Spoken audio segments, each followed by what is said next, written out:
नमस्कार दोस्तों, स्वागत है आपका देव क्लासेस की यूट्यूब चैनल पर। दोस्तों आज हम पढ़ने जा रहे हैं, पिछला जो वीडियो हुआ था उसमें हमने दिन ज्ञात किया था जब समय अंतराल 1 वर्ष से कम होता है, 1 वर्ष का होता है और 1 वर्ष से ज्यादा होता है तो उसमें क्या करते हैं। दोस्तों आज का जो वीडियो उसमें हम सीखेंगे कि समान महीनों का कैलेंडर, मतलब कौन कौन से महीने समान होते हैं वर्ष में, साधारण वर्ष में कौन से समान होते हैं, लीप में कौन से समान होते हैं, और उसके बाद हम पढ़ेंगे दोस्तों समान वर्षों का कैलेंडर। जैसे 2020 का कैलेंडर है तो ये कितने साल बाद वापस काम में ले जाएगा, दोस्तों ये चीज सीखेंगे। और किसी शताब्दी वर्ष की शुरुआत और समाप्ति कौन से वार से होगी, ये भी दोस्तों आज का जो वीडियो इसमें हम सीखेंगे। दोस्तों आइए सबसे पहले हम सीखते हैं कि कौन कौन से महीने ऐसे हैं जो साधारण वर्ष और लीप वर्ष दोनों में, मतलब साधारण वर्ष में कौन कौन से महीने समान होते हैं और लीप में कौन कौन से समान होते हैं। आइए समझते हैं। दोस्तों साधारण वर्ष में कौन से महीने समान होंगे और लीप वर्ष, साधारण वर्ष और लीप वर्ष। दोस्तों मैंने आपको कोड बताया था, मासिक कोड, वही कोड आपको याद रखना है। दोस्तों वो कोड आपका पूरा कैलेंडर का आधार है, ये देख लीजिए।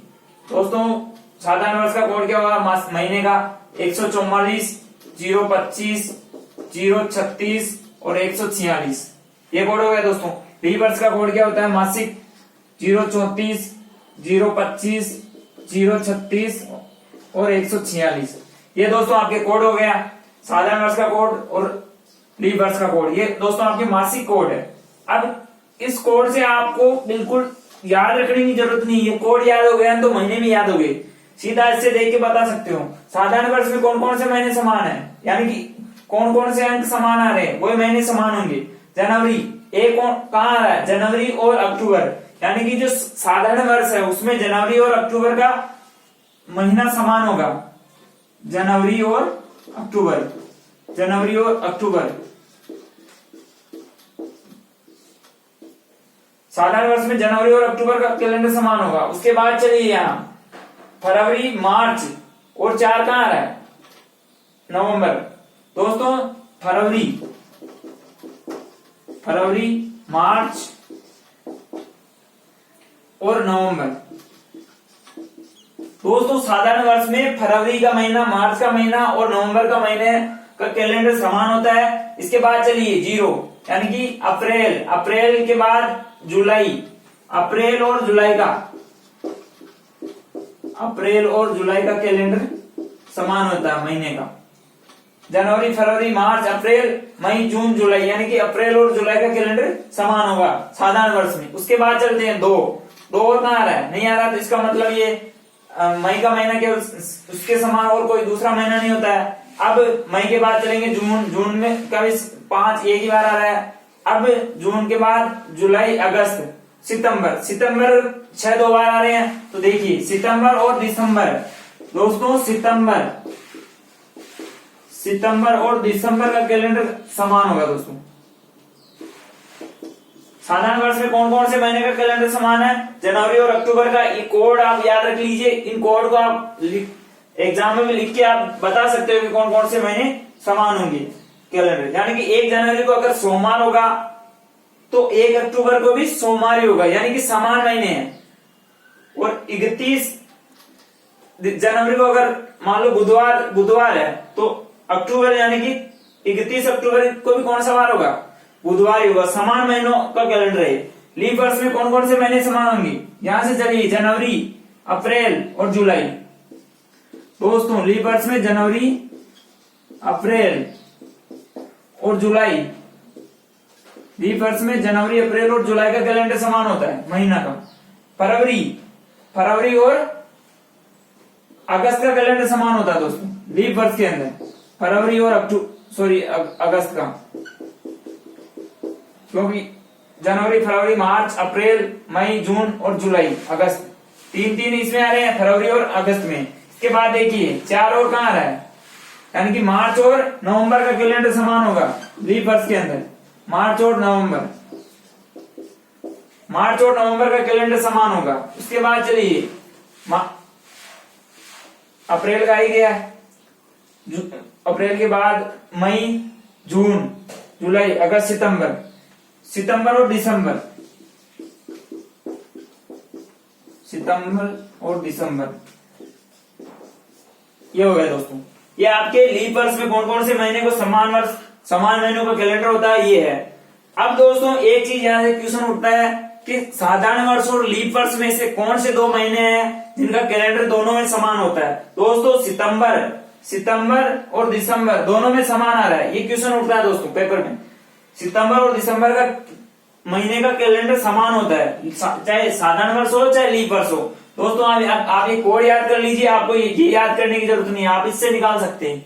इसके बाद दोस्तों आइए आगे हम सीखते हैं कि समान वर्षों का कैलेंडर कैसे कैसे होता है। जैसे 2020 का कैलेंडर है, ये कितने साल बाद वापस काम में लिया जा सकता है, इसके बारे में देखते हैं दोस्तों। समान वर्षों का कैलेंडर, समान वर्षों का कैलेंडर, समान वर्षों का कैलेंडर। दोस्तों साधारण वर्ष का कैलेंडर साधारण वर्ष के समान होता है और लीप वर्ष का कैलेंडर लीप वर्ष के समान होता है। अब साधारण वर्ष है, जैसे साधारण वर्ष है ना दोस्तों, साधारण वर्ष का कैलेंडर कब काम में आएगा ये सीखते हैं पहले, फिर लीप वर्ष के बारे में सीखेंगे। साधारण वर्ष, दोस्तों साधारण वर्ष का कैलेंडर 6 वर्ष या 11 वर्ष, 6 वर्ष या 11 वर्ष बाद दोबारा काम में लिया जाएगा। साधारण वर्ष का कैलेंडर 6 वर्ष या 11 वर्ष बाद दोबारा काम में लिया जाएगा। दोस्तों अब देखते हैं कि अभी 2020 तो चलो लीप वर्ष है, 2021 का देख लेते हैं या 2019 का देख लेते हैं। जैसे 2019 का कैलेंडर वापस कितने साल बाद काम में लिया जाएगा या उसके कौन से ऐसा ईयर आएगा उसमें समान होगा। अब देखते हैं दोस्तों, इसमें क्या करेंगे, 2019 में 6 वर्ष या 11 वर्ष बाद वापस काम में आता है। 2019 में क्या जोड़ना अपने को, 6 जोड़ेंगे, कितना हो जाएगा दोस्तों, 2025 आ रहा है दोस्तों। अब ये देखना है कि ये 6 साल जो जा रहे हैं 2019 से हम 25 तक चल रहे हैं, उसमें कितने लीप वर्ष आ रहे हैं, ये देखना बहुत जरूरी है दोस्तों। इसी पे आपका ये साधारण वर्ष और लीप वर्ष का कैलेंडर आप चेक कर सकते हो बिल्कुल। इसमें देखना है कि 2019 के बाद में आप देख लीजिए कि 20, 21, 22, 23, 24 और 25 यानी कि 6 साल आ रहे हैं। 6 साल में कौन सा लीप है, कितने लीप आ रहे हैं। अब 20 है, 20 में 4 का भाग दीजिए, पूरा जा रहा है यानी कि 20 भी लीप है। 21 में नहीं जाता 4 का भाग यानी कि साधारण है। 22 साधारण है, 23 साधारण और 24 में जाता है 4 से 24 यानी कि 2 लीप वर्ष आ रहे हैं। साधारण वर्ष का कैलेंडर कितने साल बाद काम में आता है, 6 वर्ष या 11 वर्ष बाद। परंतु एक चीज देखनी है कि 2019 का कैलेंडर हम देख रहे हैं कि कितने साल बाद वापस काम में लिया जाएगा। कैसे देखेंगे, 2019 में हमें 6 जोड़ना है केवल, और कुछ भी नहीं जोड़ना, 6 जोड़ना। अगर 6 जोड़ने के बाद 2025 आ रहा है, अब 6 सालों में कितने लीप वर्ष आ रहे हैं, 2 आ रहे हैं। तो एक कैलेंडर कितने साल बाद वापस काम में आएगा दोस्तों, 12 साल बाद। कितने साल बाद, 12 वर्ष बाद। तो ये 2019 का कैलेंडर कितने वर्ष बाद में काम में आएगा, 2019 में 12 जोड़ दो दोस्तों, 2031 में, ना कि 2025। 2025 दोस्तों आपका गलत आंसर होगा, 2031 आपका राइट आंसर होगा। क्योंकि आपको ये देखना है कि 2019 के बाद में प्लस 6 करने के बाद में ये 6 साल जो आ रहे हैं इसमें कितने लीप वर्ष आ रहे हैं। अगर एक लीप वर्ष आता है 6 सालों में, अगर एक लीप वर्ष आता है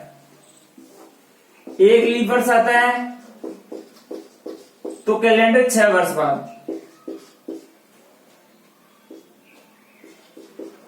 6 वर्ष बाद। अगर दोस्तों 2 लीप वर्ष आते हैं तो कैलेंडर 11 वर्ष बाद। और दोस्तों अगर कोई भी लीप वर्ष नहीं आता है,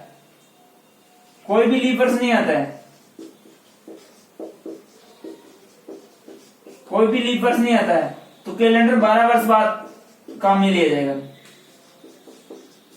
सॉरी, यहां मैंने गलत बता दिया था आपको। ये कैलेंडर है ना, 2 लीप वर्ष आ रहे हैं। अगर एक लीप वर्ष आता है तो कैलेंडर 6 वर्ष बाद काम में आएगा साधारण वर्ष का। अगर 2 लीप वर्ष आते हैं तो कैलेंडर 11 वर्ष बाद काम में आएगा। अगर इन 6 वर्षों में कोई भी लीप वर्ष नहीं आता है तो कैलेंडर 12 वर्ष बाद काम में आएगा दोस्तों। यहाँ सॉरी मैंने 12 बता दिया था आपको, 11, क्योंकि 2 लीप वर्ष आ रहे हैं, 2 लीप वर्ष आ रहे हैं, इसका मतलब 2019 का कैलेंडर कब काम में आएगा वापस 2030 के अंदर। 2030 के अंदर वापस एक कैलेंडर को हम 2019 के कैलेंडर को वापस काम में ले सकते हैं। ये चीज ध्यान में रखनी है। एक और उदाहरण देके बता देता हूं आपको मैं। एक लीप वर्ष आता है तो कैलेंडर 6 साल बाद, 2 लीप वर्ष आते हैं 11 साल बाद, और कोई भी लीप वर्ष नहीं आता 6 वर्षों में तो कैलेंडर 12 वर्ष बाद काम में आता है। जैसे 1897 का कैलेंडर है, 1897 का कैलेंडर वापस कब काम में आएगा, कैसे चेक करेंगे? पहले ये चेक करना है कि ये साधारण वर्ष है लीप वर्ष है, क्योंकि 97 साधारण वर्ष है, 4 का भाग देते हैं 97 में तो पूरा पूरा नहीं जाता है, 4 दूना 8 और 1 4 चौक 16, यानी 1 शेष बच रहा है, यानी कि 1897 साधारण वर्ष है। अब साधारण वर्ष का कैलेंडर चेक करने के लिए हम इसमें प्लस 6 करेंगे, प्लस 6 करेंगे तो कितना हो रहा है दोस्तों, प्लस 6 करेंगे तो ये आ रहा है आपके 6 और 7 13, 1903 आ रहा है दोस्तों। अब क्या करना दोस्तों, यहाँ देखने के लिए 6 साल देखते हैं हम। अब 97 के बाद 97 को छोड़ देना, 98, 99 और 19वीं शताब्दी आ रही है तो ये भी साधारण है।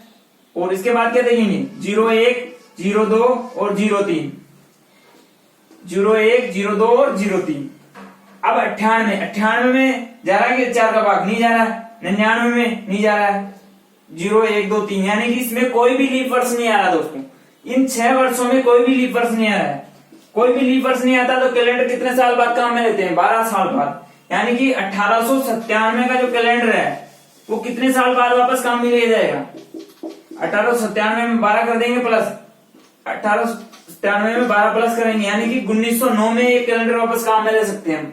1897 का कैलेंडर, केवल आपको कुछ भी नहीं देखना कि जो ईयर दे देता आपको उसमें अगर उसका चेक करना कि साधारण है लीप है, साधारण है तो 6 साल जोड़ते हैं उसमें और 6 सालों में लीप वर्ष चेक कर लेते हैं कि भाई लीप वर्ष कितने आ रहे हैं। अगर 1 आता है तो 6 वर्ष बाद, 2 आते हैं तो 11 वर्ष बाद, अगर कोई लीप वर्ष नहीं आता है तो 2 आते हैं तो 11 वर्ष बाद, और कोई भी लीप वर्ष नहीं आता है तो कैलेंडर 12 वर्ष बाद काम मिलेंगे।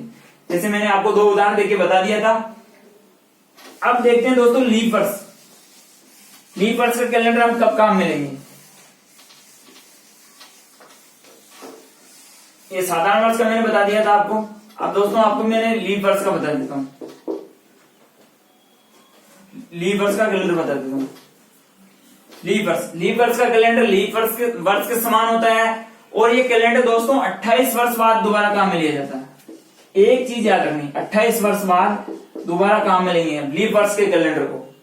बशर्ते कि एक चीज मैं आपको बता रहा हूं इसमें वो आपको याद रखनी है, केवल लीप वर्ष में 28 वर्ष बाद दोबारा काम में लेंगे। और जैसे 2020 है, इसी का लेकर चलते हैं हम 2020 को ही।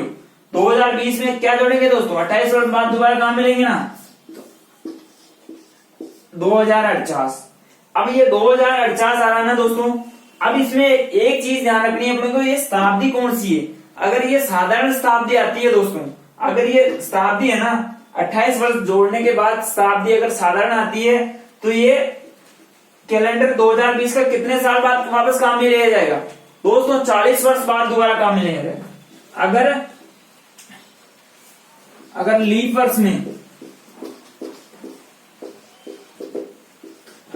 वर्ष में शताब्दी साधारण हो तो कैलेंडर, तो दोस्तों कैलेंडर 40 वर्ष बाद दोबारा काम में आएगा, 40 वर्ष बाद। अब यहां हम देखते हैं कि 2000 कौन सा ईयर है, सॉरी 2000 कौन सी शताब्दी में हम 400 का भाग देते हैं, 400 का भाग पूरा पूरा जा रहा है 5 बार। इसका मतलब 2020 का कैलेंडर वापस 28 साल बाद यानी कि 2048 में काम में आएगा दोस्तों, 2048 में काम में आएगा। एक साल और देख लेते हैं लीप ईयर, जैसे 1820 का देख लेते हैं, मान लो 1820 है, 1820 में 20 लीप ईयर है तो इसका कैलेंडर वापस कब काम में लेंगे ये अपने को ज्ञात करना है। कैसे ज्ञात करेंगे, अपने को पता है लीप वर्ष का कैलेंडर 28 वर्ष बाद दोबारा काम में आता है। क्या करेंगे दोस्तों, 28 जोड़ेंगे, 28 जोड़ लिया, 28 जोड़ा तो क्या हुआ दोस्तों 1848 हुआ, यानी कि 1848 आ रहा। अब इसमें देखना है कि शताब्दी जो है, शताब्दी साधारण है क्या लीप है, शताब्दी साधारण है या लीप है? शताब्दी का चेक करने के लिए क्या करते हैं? 18वीं शताब्दी है तो 18वीं शताब्दी में किसका भाग देंगे? 400 का। 400 का भाग देख के देखेंगे कितना है, 4 चौक 1600, 200 साल बच रहे हैं, यानी कि पूरा पूरा भाग नहीं जा रहा। इसका मतलब जो शताब्दी है 18वीं शताब्दी, ये 18वीं शताब्दी दोस्तों कौन सी शताब्दी है? साधारण शताब्दी। साधारण शताब्दी, साधारण शताब्दी, 18वीं शताब्दी साधारण शताब्दी है। इसका मतलब दोस्तों ये कैलेंडर कब काम में आएगा? 1820 का कैलेंडर दोस्तों 40 वर्ष बाद, 1820 का कैलेंडर 40 वर्ष बाद, यानी कि 1860 में वापस काम में लिया जा सकता है, ना कि 1849 में। ये गलत है क्योंकि इसमें शताब्दी साधारण आती है तो कैलेंडर 40 वर्ष बाद दोबारा काम में लेना है, और अगर शताब्दी लीप होती है तो कैलेंडर एक ही याद रखना, 28 साल बाद काम में लेना। पर एक चीज आपको ये चेक कर लेना है कि शताब्दी साधारण है या लीप है। दोस्तों मैंने आपको बहुत ही अच्छी तरीके से पढ़ाने की कोशिश की है, उम्मीद करता हूं आपको एक एक चीज समझ में आ रही होगी। अभी आगे दोस्तों हम पढ़ते हैं किसी शताब्दी वर्ष की शुरुआत और समाप्ति कौन से वार होती है, उसको मैं आपको याद करवा देता हूं एक बार, कोई दिक्कत नहीं आएगी, एक एक चीज आपको याद करवाते हुए चल रहा हूं। जैसे शताब्दी, शताब्दी वर्ष की शुरुआत, शताब्दी वर्ष की शुरुआत, वर्ष की शुरुआत व समाप्ति। शताब्दी वर्ष की शुरुआत और समाप्ति कौन से वार को होगी? दोस्तों आइए एक आपको सारणी बना के सिखा देता हूं, आपको वो सारणी याद रखनी है बस। जैसे वर्ष है,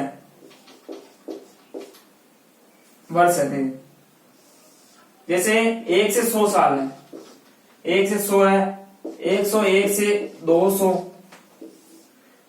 201 से दोस्तों 300 ईयर है। ये 400 का अपन को याद रख लेना है, 301 से 400 साल। ये दोस्तों आपके वर्ष है। यहां शुरुआत है किसकी? वार की। शुरुआत, समाप्ति, किसी शताब्दी वर्ष की शुरुआत और समाप्ति कौन से वार को होगी ये आपको बता रहा हूं मैं दोस्तों। ये आपको सारणी याद रख लेनी है। सारणी में भी दोस्तों एक चीज आपको और याद रखनी है, याद रखने की ट्रिक आपको कि एक जो एडी यानी कि एक अपना जो कैलेंडर स्टार्ट हुआ था उस दिन कौन सा वार था? सोमवार था, ये अपने को पता है। तो 1 से 100 यानी कि शुरुआत तो कब से हो रही है? सोमवार से। शुरुआत सोमवार से हो रही है तो इसकी समाप्ति का और शुरुआत का अपने को याद रखना, बाकी अपने आप आ जाएगा। समाप्ति होगी दोस्तों शुक्रवार से। अब 1 से 100 साल है तो इसकी शुरुआत तो सोमवार से हो रही है और समाप्ति दोस्तों शुक्रवार से। अब इसको याद रखने के लिए क्या करेंगे दोस्तों? समाप्ति और शुरुआत का याद रखने के लिए दंगल पे एक प्रोग्राम आता है, मान लो अपने रामायण आता है, तो सोमवार से शुक्रवार रात 8 बजे अपने रामायण का प्रोग्राम आता है। ये याद रख लेना अपने को कि भाई सोमवार से शुक्रवार, शुरुआत तो होगी सोमवार से और समाप्ति शुक्रवार। ये याद रख लेंगे ना तो आगे का अपने आप आ जाएगा। आगे का कैसे आएगा? अब इसमें -2 करते जाना अपने को, इसमें -2 करते जाना है। सोमवार से -2 किया आपने, सोमवार से -2 किया हमने, तो रविवार और शनिवार दोस्तों, शनिवार यहां भी -2 करना है। -2 करेंगे कितना आएगा? शुक्रवार और गुरुवार। यहां -2 करेंगे बुधवार और मंगलवार, बुधवार और मंगलवार। सोमवार -2 करते करते चलना सब। सोमवार से -2 किया, शनिवार -2 किया, गुरुवार -2 किया दोस्तों, मंगलवार। यह आपकी शताब्दी वर्ष की शुरुआत के सारे वार आ गए। अब यहां भी -2 करना दोस्तों। शुक्रवार से -2 किया, कितना रहा है? शुक्रवार से गुरुवार और बुधवार, बुधवार -2 करना है। मंगलवार और सोमवार दोस्तों, सोमवार, सोमवार। और सोमवार में एक चीज ध्यान रखनी है, यहाँ केवल -1 करना। यहाँ तो हमने -2 किया था पूरे में, पूरी सारणी में। केवल अंतिम जो है 201 से 300 तक तो हमने -2 किया। 301 से 400 जो साल आते हैं उसमें अपने को -1 करना है, केवल एक -1 करना है। क्या करेंगे दोस्तों? -1 करेंगे तो यहाँ क्या आएगा? रविवार। कौन सा वार आ रहा है दोस्तों? रविवार। शुरुआत समाप्ति, शुरुआत सोमवार से हुई थी, अपने को पता है कैलेंडर की, तो समाप्ति और शुरुआत का ये याद रख लेना है। अब शुरुआत में -2 करते जाना है और समाप्ति में भी क्या करेंगे? -2 करेंगे। पर 300 से 400 जो वर्ष आते हैं उसमें -1 करना केवल। ये आपको याद रखने के लिए आप पेपर में कहीं पर भी इस सारणी को बना सकते हो और आराम से ये बाहर निकाल सकते हो, रटने की जरूरत नहीं है। आप ट्रिक से समझिए हर चीज को। अब इसमें पूछ लिया जाता है कि किसी शताब्दी वर्ष की शुरुआत कौन कौन से वार से होगी और या नहीं हो सकती है, तो इसमें क्या आएगा दोस्तों? क्वेश्चन बनता है आपके, किसी शताब्दी वर्ष की शुरुआत शुक्रवार, बुधवार और रविवार से नहीं हो सकती है। शुक्रवार, बुधवार और रविवार से नहीं हो सकती है। किसी शताब्दी वर्ष की शुरुआत शुक्रवार, बुधवार और रविवार से नहीं हो सकती है। किसी शताब्दी वर्ष की शुरुआत शुक्रवार, बुधवार और रविवार से नहीं हो सकती है। ये क्वेश्चन बन गया। अब किसी शताब्दी वर्ष की समाप्ति शनिवार, गुरुवार और मंगलवार से नहीं हो सकती। किसी शताब्दी वर्ष की समाप्ति शनिवार, गुरुवार यानी कि बृहस्पतिवार, गुरुवार और मंगलवार से नहीं हो सकती। तो 2 क्वेश्चन बनते हैं। आप इस सारणी अगर याद है तो आराम से निकाल लोगे।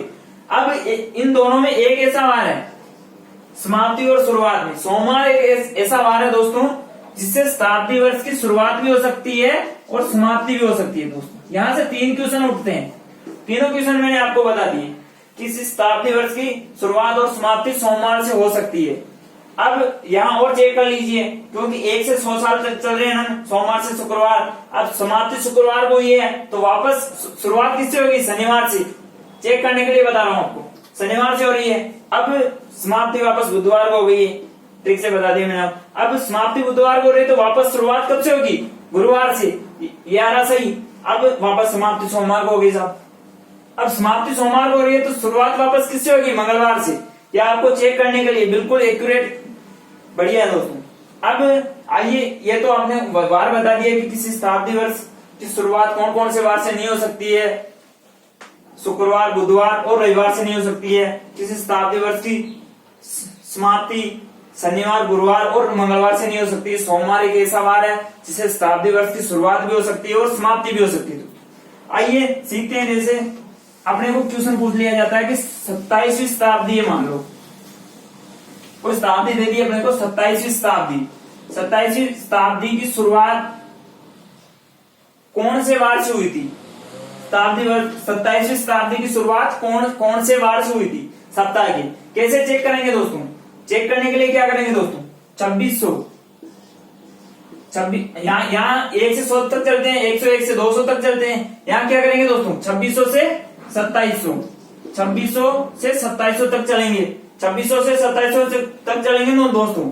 2601 से 2700 तक चलेंगे, क्योंकि 27वीं शताब्दी का चेक करना है। क्या करेंगे दोस्तों? दोनों में 400 का भाग देते हैं। यहाँ 400 का भाग देंगे, 4 छंग 2400। यहाँ कितने शेष बच रहे हैं निकालने के लिए? कैसे पता करेंगे? 4 छंग 2400, 201 बच रहे हैं, 201। अब यहाँ 400 का भाग देंगे, 4 छंग 2400, 300 शेष बच रहे हैं, यानी कि 201 से 300 निकालने का तरीका। 27वीं शताब्दी का पूछा है तो 27वीं जो शताब्दी उसकी शुरुआत कहां से होगी? 2601 से होगी, जाहिर सी बात है। तो 2601 से 2700 लिया मैंने, इनमें 400 का भाग देना है और कितने दिन शेष बचते हैं उसका ये कोड निकालना है। डायरेक्ट नहीं निकाल पाएंगे। अब 201 यहाँ बच रहे हैं, 300 यहाँ बच रहे हैं। अब 201 से 300, अब 201 से 300 कहाँ है? ये रहा साहब। तो 27वीं शताब्दी की शुरुआत गुरुवार से हुई थी साहब और समाप्ति सोमवार, यानी कि 27वीं शताब्दी का क्वेश्चन पूछा तो उसकी शुरुआत कौन से वार होगी? सप्ताह की, गुरुवार से, और समाप्ति सोमवार। समाप्ति है साहब सोमवार से, समाप्ति सोमवार से, समाप्ति सोमवार को होगी और शुरुआत दोस्तों गुरुवार को होगी। दोस्तों उम्मीद करता हूं आपको ये वीडियो अच्छा लगा होगा। दोस्तों अगर वीडियो अच्छा लगा हो तो लाइक करें, कमेंट करें और ज्यादा से ज्यादा शेयर करें। धन्यवाद साथियों, जय हिंद।